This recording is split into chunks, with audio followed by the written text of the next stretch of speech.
Eu quero convidar os irmãos a abrir suas Bíblias no livro de Jó, capítulo de número 13, versículo de número 15.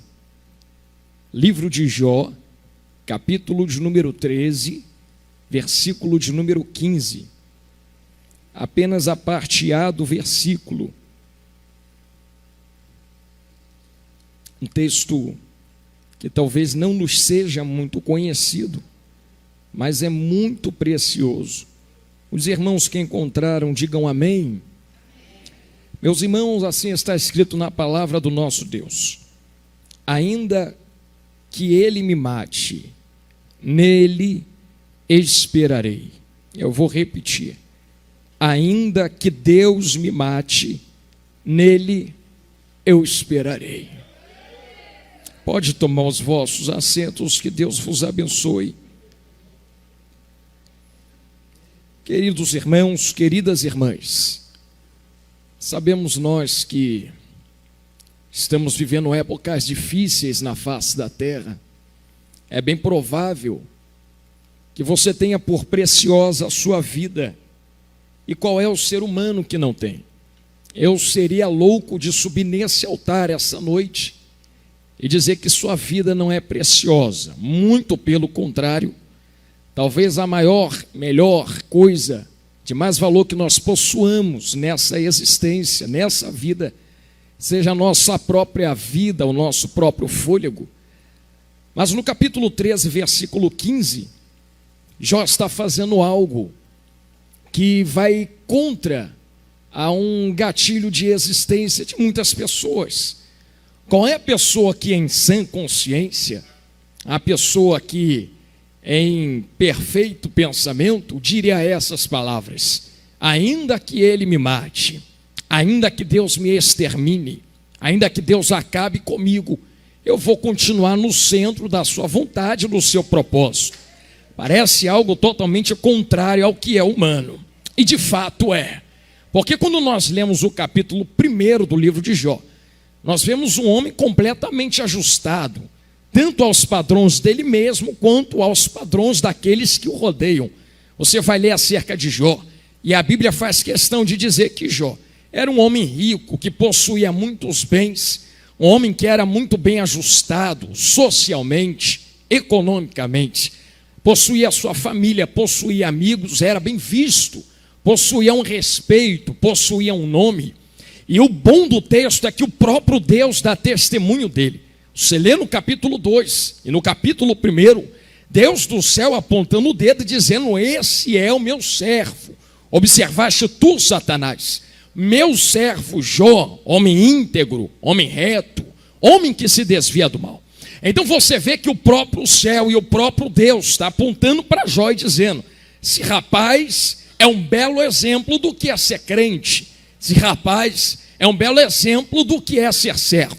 Mas a primeira lição que fica desde o capítulo 1 é que o fato de Jó ser isso tudo não altera o fato de que as lutas e as provações chegaram e alcançaram a vida dele. E talvez exista uma ideia muito errada na nossa cabeça, de que quanto mais nós servamos a Deus, mais isento de provações nós seremos. Eu digo completamente o contrário. Quanto mais você serve a Deus, mais o chicote vai estalar nas suas costas. Quanto mais você entra no querer de Deus, mais a vida vai apertar contra você. Jonathan, por que você está falando isso? Certo dia, no capítulo 2, Satanás começa a tocar em tudo que é de Jó. E que fique bem claro o que eu estou falando aqui agora, com a permissão do próprio Deus. É Deus quem olha para Satanás e diz: eu deixo você tocar. Vai lá e arranca dinheiro. Vai lá e toca na saúde. Vai lá e toca na família. Vai lá e toca na casa. Só não toca na vida de Jó. Até na saúde dele você pode tocar. Então você consegue compreender nesse verso que até levante de Satanás está dentro do controle e da permissão de Deus. Novamente eu deixo um pensamento meu, e se os irmãos quiserem aceitar, aceitem. Algumas pessoas costumam colocar o poder de Satanás acima do poder de Deus, como se Satanás fosse soberano na nossa vida. Diabo está se levantando, então eu vou buscar Deus. Mas e se eu te disser que você tem que buscar Deus com Satanás se levantando ou deixando de se levantar? Porque até quando ele se levanta, está dentro do controle de Deus. Então você começa a perceber que Satanás nada mais é do que uma ferramenta na mão de Deus para cumprir um propósito na vida de Jó. E evangelista Jonathan, qual é o propósito que Deus desejava cumprir na vida de Jó? O propósito se encontra no capítulo 42, versículo 5 até o versículo 10. Você lê escrito no versículo 5 do capítulo 42. Antes eu conhecia Deus de ouvir falar. Vamos ir no antes de Jó e você vai compreender quem Jó era antes. Capítulo 1 e capítulo 2. Olha o antes de Jó. Homem íntegro, homem reto, que se desvia do mal, homem justo, que adora pelos filhos, sacrifica a Deus pelos filhos. Deus está do céu dizendo, é servo porque serve. Mas chega no 5 do 42, ele diz, só conhecia Deus de ouvir falar. Como é que alguém que é justo, reto, íntegro, que se desvia do mal, que entra na presença, sacrifica e adora a Deus, serve a Deus, abre a boca e diz, pois é, servia, mas só conhecia ele de ouvir falar. Estava com a mão no arado, mas só conhecia ele de ouvir falar. Sacrificava pela minha casa, ele recebia a minha adoração, mas só conhecia de ouvir falar. A pergunta que fica no ar é, como pode alguém entrar na presença de Deus e só conhecer o Deus da presença de ouvir falar? Como é que pode alguém servir a Deus e só conhecer aquele a quem ele serve de ouvir falar? Pregador, tem coisa errada. Não dá para alguém servir a Deus sem conhecer Deus. Como dá? Evangelho de Mateus, capítulo 25, naquele dia, muitos vão bater na porta, vão apontar o dedo na cara dele e dizer, eu preguei, eu cantei, eu te servi, eu fui para a igreja, eu estava lá aquela quarta-feira à noite de pandemia, ouvindo aquele pregador magrinho falar as coisas, eu expulsei demônio no seu nome, eu cantei no seu nome, eu ganhei almas no seu nome, eu abri portas e fui abençoado no seu nome. Olha a palavra dele, quem é você? Eu te conheço, fez tanta coisa na terra e eu não te conheço, afasta de mim, porque para entrar aqui não é fazer obras. Ih, Jesus amado, para entrar aqui não é pregar, para entrar no céu não é cantar. Tem gente que prega, que canta, que serve, que vai para o inferno. Jonathan, para entrar no céu é o quê? Não é por obras, para que eu não me vanglorie de mim mesmo, assim está escrito na palavra, mas pela graça e pela fé de Deus, porque para vocês isto vos é impossível, disse Jesus Cristo de Nazaré, mas para Deus nada é impossível. Eu vou deixar bem claro isso aqui que eu acabei de falar.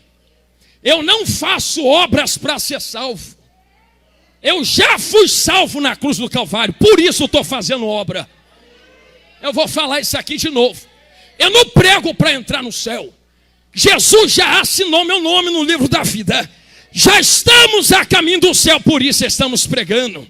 Por isso estamos cantando. Eu vou aplicar isso na sua vida. Tu não saiu da sua casa 7 horas da noite, podendo estar sentado no seu sofá, vendo televisão, comendo pizza, tu não botou roupa, veio correndo do seu trabalho para ser salvo. Jesus já te perdoou, Jesus já pagou o salário do teu pecado, você já reconheceu Cristo como Salvador, você já está a caminho do céu, por isso você veio para a igreja, por isso você entrou aqui dentro essa noite. Então que se desconstrua do nosso meio essa ideia de que para entrar no céu depende de mim, do que eu faço. Nunca dependeu da tua mão, nunca dependeu do que você faz na terra, nunca dependeu de você. Isso é exclusivamente graça de Deus e fé que eu tenho em Jesus Cristo de Nazaré. Tem alguém comigo aqui, irmãos? Glória a Deus. Porque senão quem prega muito está no adultério. Não, mas pregou muito, vai entrar na glória. Não, porque senão quem canta muito, mas fornicou não, mas canta muito, vai entrar na glória. É melhor não cantar, ser santo e entrar no céu, do que cantar muito e abraçar o diabo naquele dia. Eu vou esperar para ver se alguém entendeu isso aqui que eu acabei de falar. Para entrar no céu não são obras, é graça de Deus. Por isso no versículo 5 do capítulo 42, Jó abriu a boca e disse: antes eu conhecia de ouvir falar. Tinha tudo, mas só conhecia de ouvir falar. Mas agora, os meus olhos te veem. Oh, homem de Bíblia. Por que meus olhos te veem? Eu sei que vocês conhecem. Deus só virou o cativeiro no versículo 10, correto? Então no versículo 5, Jó ainda está sem casa, sem família, sem saúde, sem amigos, sem filhos, sem dinheiro. Abre a boca e fala: mas eu estou vendo Deus. Entendeu ali? Eu vou falar para cá agora.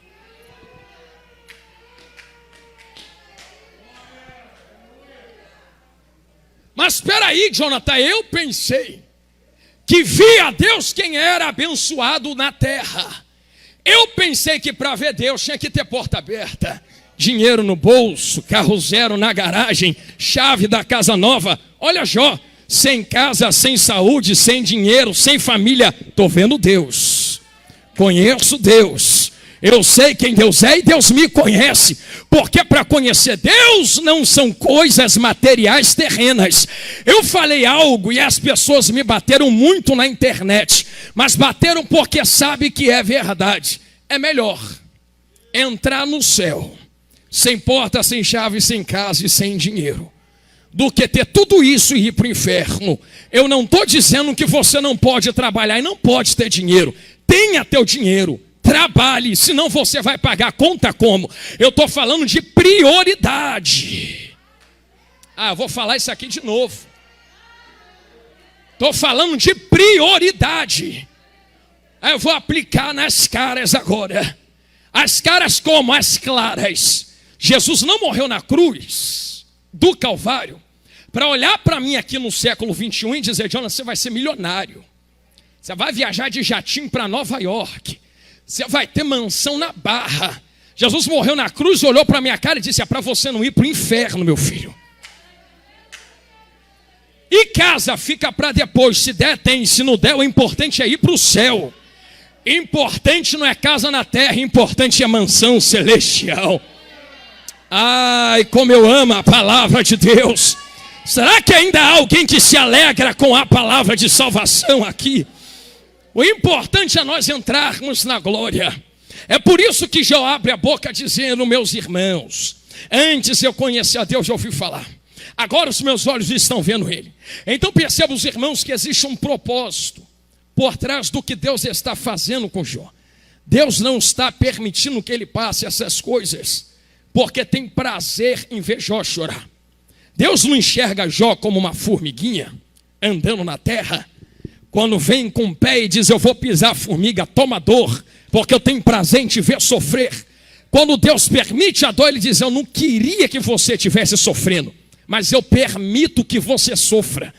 Como é que alguém não quer, mas permite? Porque o propósito que Ele tem por trás do sofrimento que Jó está... Jesus amado, é muito melhor um propósito de Deus se cumprir diante da minha dor do que eu passar uma vida inteira sem dor e lágrima nenhuma, sem nenhum propósito divino. É melhor você sofrer sabendo para que está na terra e o que é que Deus tem contigo e para onde você está indo, do que passar a vida inteira sorrindo em sombra e água fresca e nunca enxergar a face de Deus. Pregador, você está dizendo que Deus só se apresenta na dor? Não. Deus se apresenta de multiformas, da maneira que Ele quer. Mas para Jó foi através da dor. E a dor é uma das ferramentas a qual Deus usa para se apresentar.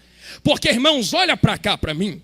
Diante da dor, não há como nós distrairmos, ou posso melhor colocar essa palavra, Não há como nós maquiarmos o que estamos sentindo. Se você der um beliscão na pessoa que está aí do seu lado, mas um beliscão bem dado, a pessoa não vai olhar para você e vai dizer, está gostoso demais, aperta de novo. Qual é a primeira coisa que a pessoa vai fazer? Tira a mão de mim porque tá. Você percebeu que ela não consegue disfarçar a dor que está sentindo? Só que dor não se sente fora, dor se sente aonde? Então quando ela sente a dor, ela expõe o que está sentindo. Mesma coisa aconteceu com o povo de Israel. Êxodo capítulo 2. O chicote de Faraó estalando nas costas do povo. Um clamor sobe. Está escrito assim na Bíblia. E Deus, ouvindo o clamor, desceu para conhecer aquela geração.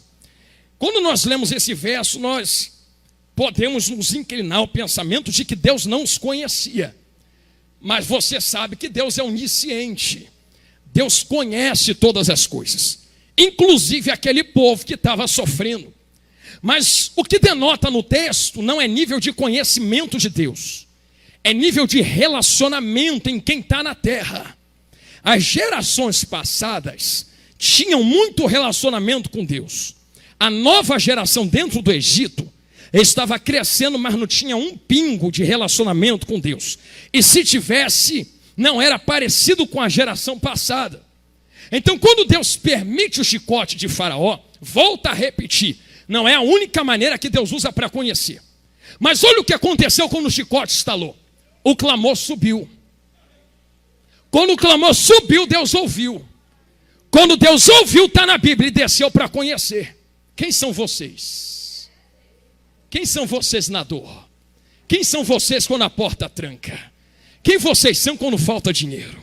Quem vocês são quando a despensa esvazia? Quem vocês são quando o carro quebra, quando a saúde vai embora? Pregador, por que Deus deixa para conhecer na dor do chicote? Imagine Israel entrando na terra prometida.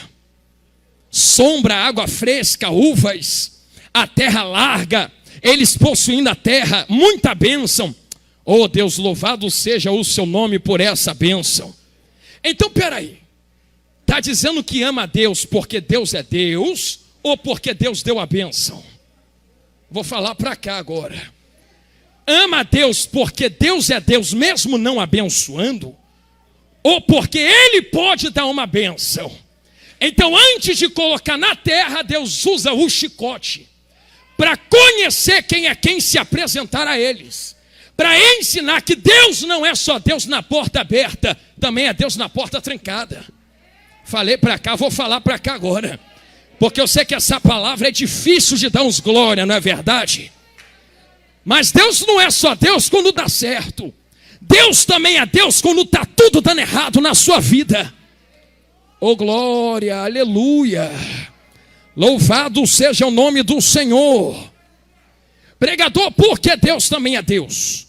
Eu não posso medir Deus pelo que acontece comigo. Está tudo dando certo, não, Deus é terrível, tremendo. Deu errado, não, agora Deus ficou pequenininho. Deus é do mesmo tamanho. É você que está enxergando Ele pequeno. Então nós percebemos que tudo é questão de visão. Se eu tiver com a minha visão em Cristo, não há nada que pare. Por isso que Jó entendeu e falou esse verso. O verso 15 do capítulo 13.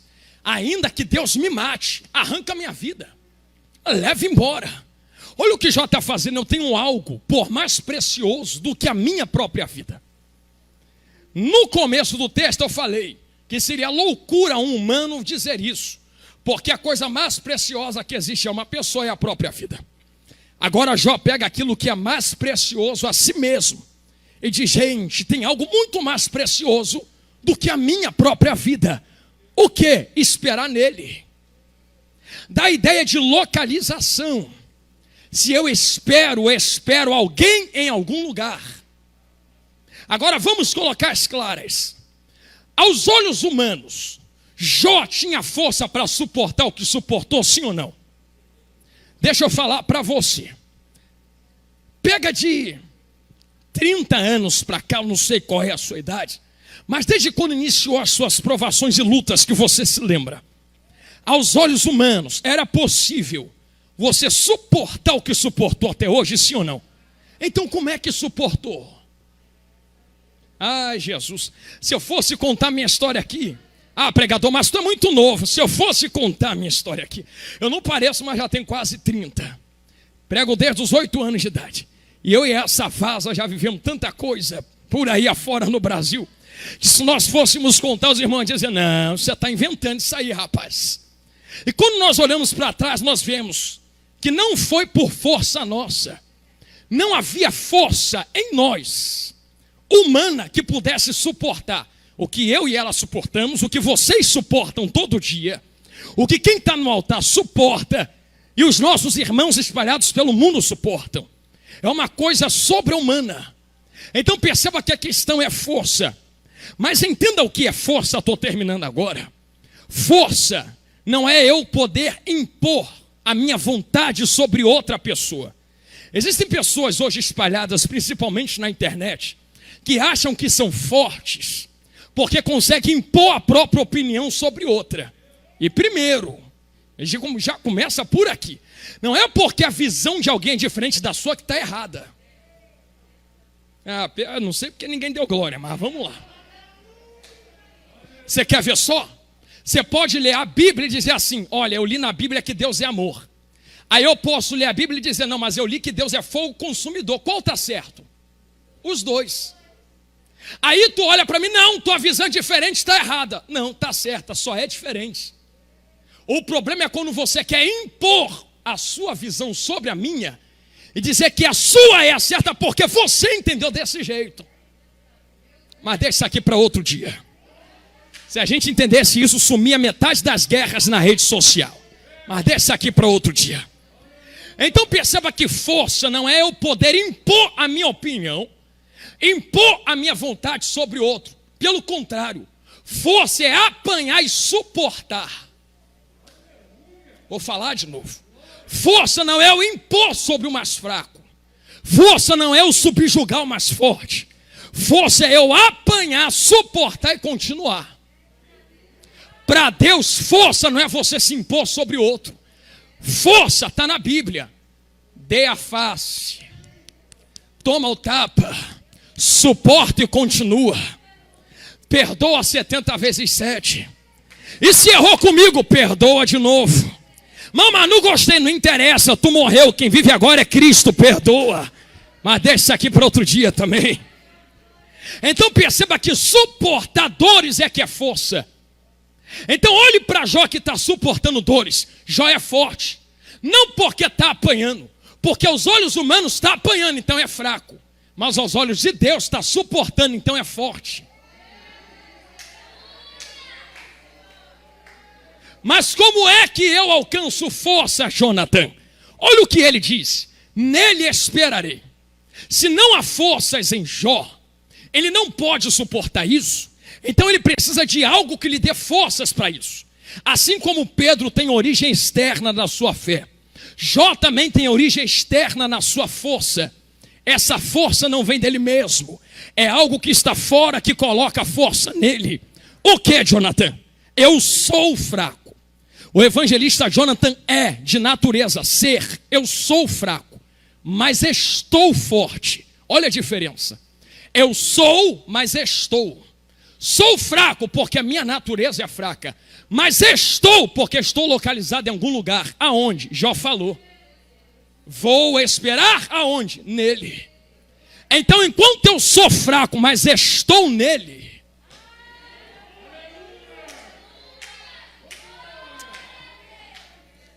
pregador, aonde está isso dentro da Bíblia? Não entristeçais o Espírito Santo. Então os irmãos percebam que o Espírito Santo possui sentimentos. Dá para eu alegrar e entristecê-lo também. O Espírito Santo não é uma pedra que tu bate e ele fica sorrindo para sempre, te enchendo de poder para sempre e te suportando para sempre. Dá para eu entristecê-lo. Só que o Espírito Santo possui os mesmos atributos de Deus. Se possui os mesmos atributos, o que o Espírito possui, Deus possui. O que Deus possui, Jesus também possui. Se o Espírito Santo possui sentimentos, Deus também possui sentimentos. Jonathan, onde está escrito na Bíblia que Deus possui sentimentos? A alegria do Senhor. Não, quem é inteligente já ligou tudo agora. Mas a alegria do Senhor é a nossa força. Não é algo que Ele pega e causa em mim. Porque quando você lê o verso, você pensa, a alegria que Deus me dá é a minha força. Aqui, ó. A alegria dEle. A alegria do Senhor, se Ele estiver feliz comigo. Vou falar isso aqui de novo. A alegria que eu causo nele é a minha força. Por isso Jó abriu a boca e disse, nele esperarei. Porque se nele espero, estou no centro do querer e da vontade. E como não agradar alguém fazendo aquilo que ele deseja que eu faça? Logo, se eu agrado, eu alegro. Se eu alegro, sou forte. Por isso, do capítulo 2 ao capítulo 42, Jó está apanhando de todo lado e está suportando dores para chegar no verso 10. Abrir a boca e dizer, antes eu conhecia a Deus, já ouvi falar, agora os meus olhos te veem. E no verso 10, enquanto orava pelos seus amigos, Deus virou o cativeiro de Jó. Coloque as mãos em forma de receber e eu devolvo o microfone a quem é de direito agora. Estou no tempo que me foi proposto. Isto. Eu abençoo a sua vida essa noite. Que essa palavra penetre no seu coração e faça raiz. E que arranque toda a angústia que está inserida aí dentro. Entenda que por mais que você seja fraca, a sua fraqueza te torna dependente de Deus. E por isso, vocês estão fortes. O poder dele se aperfeiçoa na sua fraqueza. Então eu profetizo, não é ouro, não é prata, não é chave, não é casa. Essa noite eu profetizo força de Deus para você suportar dores daqui até a glória, em nome de Jesus. Amém. Eu agradeço minha rica oportunidade.